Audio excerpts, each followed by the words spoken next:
Good morning, CWCC. Welcome to another week of Girls Club. We have the coolest girls in Girls Club today. I'm so excited to talk to both Keo and Lulu from Emily Griffith, which I don't think I've ever told anybody, but I actually went to Emily Griffith after college. I started to work on my real estate license and I actually finished the class, but I never went on to take the test because clearly I chose a different profession. But I was so impressed with the quality of the education and the people that I met, and just am a huge believer and supporter in what you all are doing. So with that, I'll turn it over to you, Keo. Why don't you start and introduce yourself? Hello, good morning, everyone. I'm Keo Frazier. I am the VP of Communications and Engagement at Emily Griffith.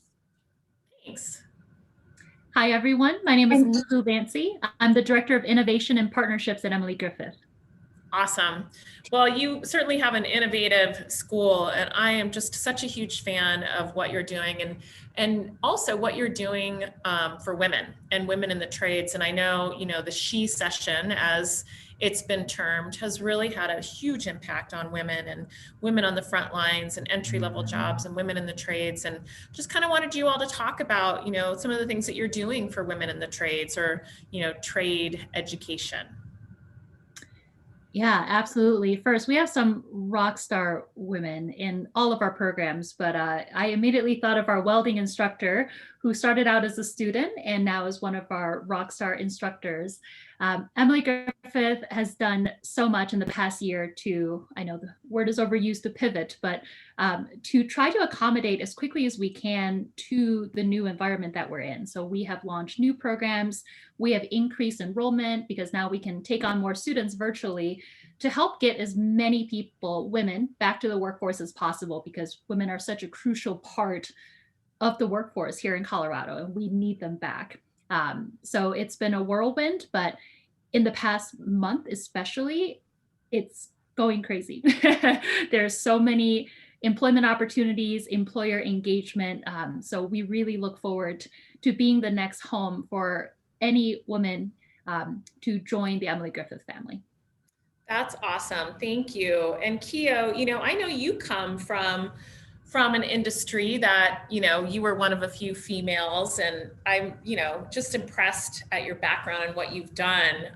Tell me about your role and your perspective on the She Session.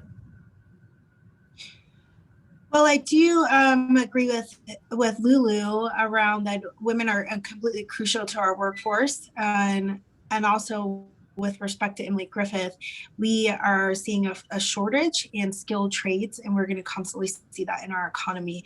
And if you listen to the president's address last night, President Biden also mentioned that we are going to have a shortage. And so right now, schools such as Emily Griffith really do power our economy and our workforce. And with respect to women in general, I mean, as a woman, this world cannot go on without us, believe it. And we are so crucial to how everything works, our innovation, our knowledge, our work ethic. We power the economy and the world. And I can definitely give you statistics to prove that. That's just not my passion because I'm a woman. Statistics show that we do power the world.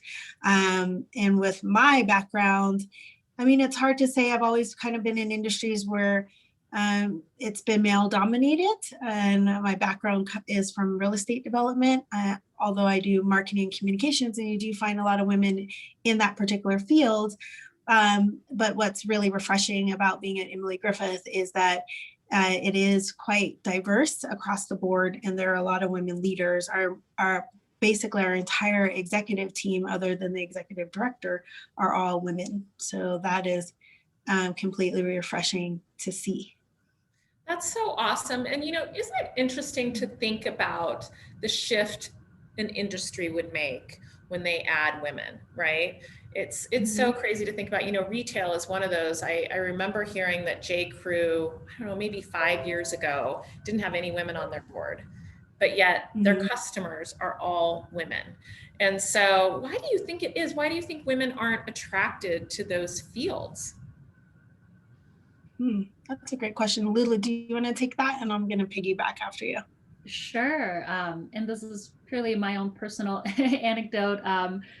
I remember a friend of mine telling me this as I was going through kind of the career transition from entrepreneurship.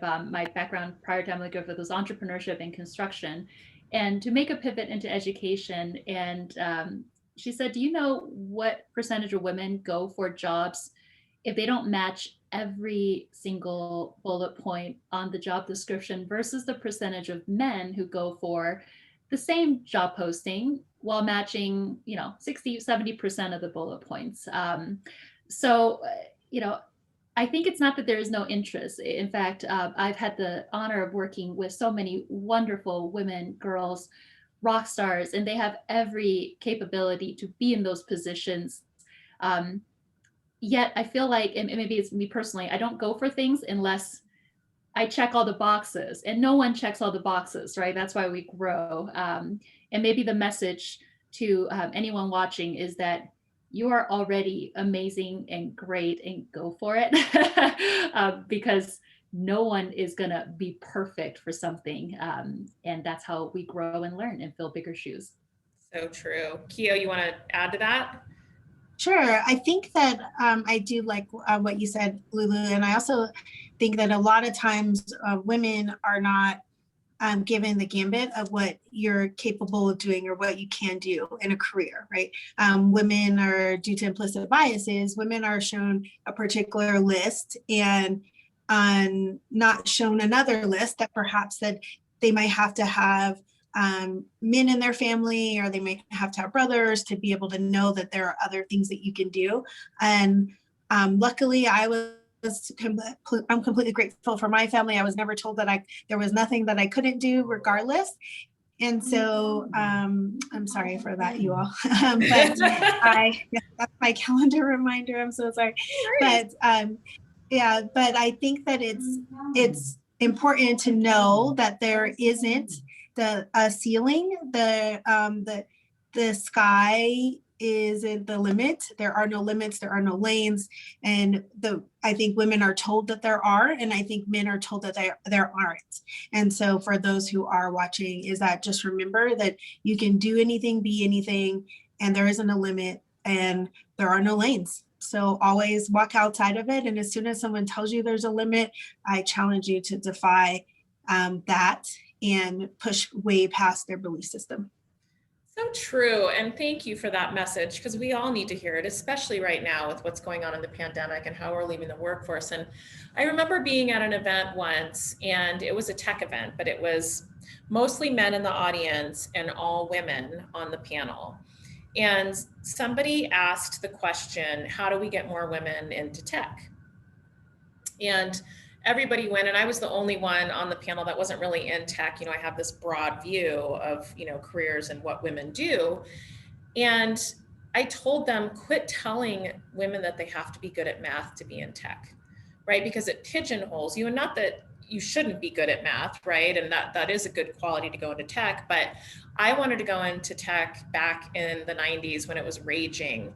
And I remember talking to a man about the industry, and the way that he described it to me, I thought, oh, I want to be 3,000 miles away from that. That sounds horrible to me, right? But later on, I was in higher education, and I was promoting one of the programs in our computer science department, and some really cool tech work that they were doing.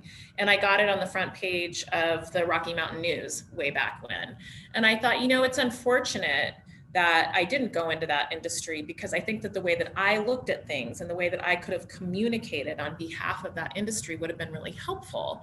So I think sometimes we think men think oh, well, I went into this because I had a gift for math, or I thought strategically, or whatever. And I think that the talents that women bring, while they still can be those, we have to open our eyes broader when we think about getting women into industries, right? So construction is a perfect example. Well, you have to be able to lift blah, blah, blah, right? That's just not true.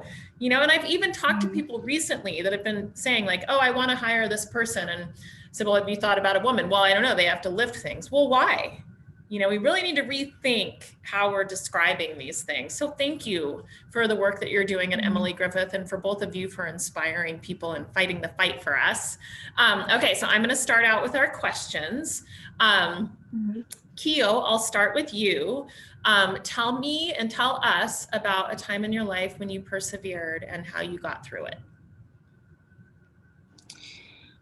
Well, there's been so many times, right? Like we constantly experience adversity, and being a queer woman of color, like it is a constant sort of uphill sort of treading water sometimes. However, you always have to, I always look at life in a very optimistic way, and everything is always glass half full as opposed to half empty. And so one time that I really had to persevere is I, as an entrepreneur, a founder, as executive, in the times of my life, I've always been in those roles, but I've had to deal with health challenges, and I've had cancer 3 times. And in those times that I've had cancer, I had to, one, learn how to stop myself from continue to push past it and continue to be in that go fast, go mode, and learn how to take care of self and take care of health.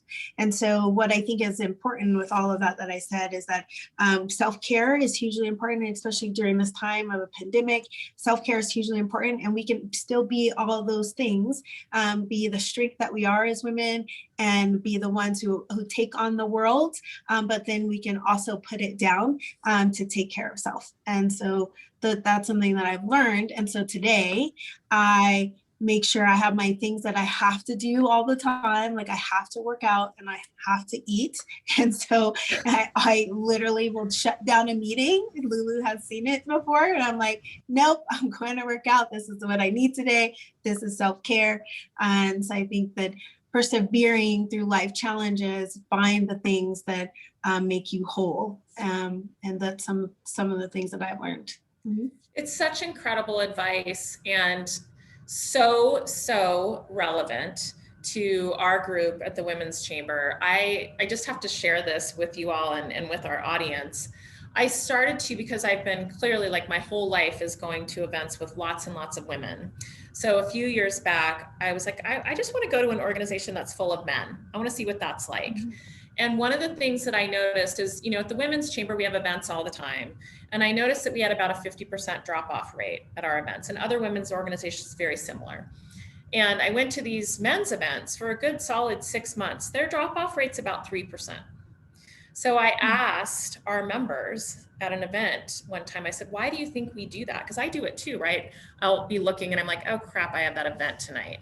And, that would be an investment in me, right? Like it will help me build my network. I will have fun. I will meet amazing individuals, but I'm going to do this instead. I'm going to go take care of my kid because, for various reasons, or I have this project due at work. And that's what they said. They said other things come up. Like if my son or, daughter gets sick, I'm the one that goes to take care of them. I have an aging mother who just passed. Like I have 4 brothers. My sister and I were the ones that took on the majority of everything. I put my life on hold, and we do that, and we don't invest in ourselves. And we wonder sometimes, like, why we don't grow or why we don't. You do have to put the pause on, and not always because you have to push back, but because, like, if you don't, you're not going to get all the things you want and need. So thank you for sharing that, because it's so important to remember that, because sometimes we think, well, if I push forward, then I'm going to get all the things I want, but that's not always the case.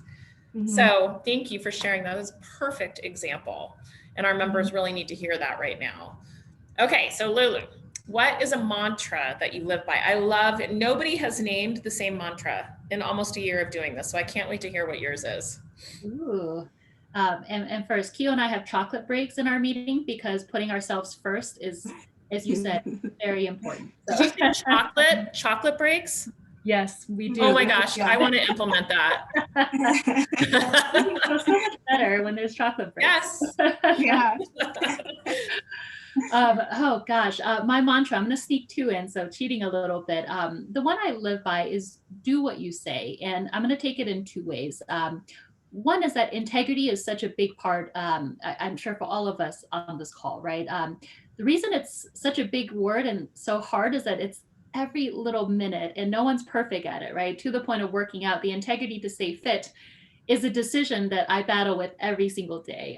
And when I was younger, running my first business, and going from a college mindset to a businesswoman, I remember I showed up late to a client's meeting because I was 19 and didn't know things about budgeting for buffer and traffic. And he said to me that, Lulu, we're probably not going to work together, because to me, integrity is a big deal, right? And not all clients are as strict about it, but I still remember this lesson. I drove home super grumpy, like, that guy is too tough, too strict. And then I made a decision right there that, this is about my brand as a person, right?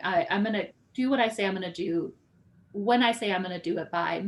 And it's not about anybody else. It's about, this is who I am as a person, right? I want someone, if they were to think of me, that it would be really rare for me to pop into their mind as someone that they can't rely on. So I think that is super important. And I want to tie it to kind of the vision talk we had. The other one, when I say do what you say you're going to do, is that we all have big dreams, and as responsibilities, mom guilt, life kind of gets in the way. We stop putting what we want to do, our vision for ourselves, to the sidelines, right? And then we settle for that's pretty good or that's good enough. And I think do what you say you're going to do has to do with that as well. I am lucky to not only have amazing women in my life, my husband's very supportive. I travel solo and he takes the kids for a week, and I go on business trips and self-development. In fact, for my birthday, I want to do a solo retreat in the middle of nowhere where I can sit with coffee and just think about where I want to be in 5 years. And I think that ties to what I live by. And the second thing I'm going to sneak in there is behind every great woman are great women. And don't be afraid to ask for help. Having mentors and the friendships I've had are probably one of the key foundations to my life today, right? So those are the two things that I try to live by every day. Well, we have to close with that, because there's no more perfect saying of, behind every successful woman is more successful women, because that's what we're all about at CWCC, and why I feel so fortunate that I get to talk to incredible women like you and share your stories every day. And it's meant the world to me over the past couple months to have just such, love, and we can use that word, as women in the workforce around me every day. So thank you both for doing this. Thank you for the incredible work that you're doing at Emily Griffith. I couldn't appreciate this time more. Thanks again. Thanks, Kristen. We appreciate you. Thank you for having us. Mm-hmm.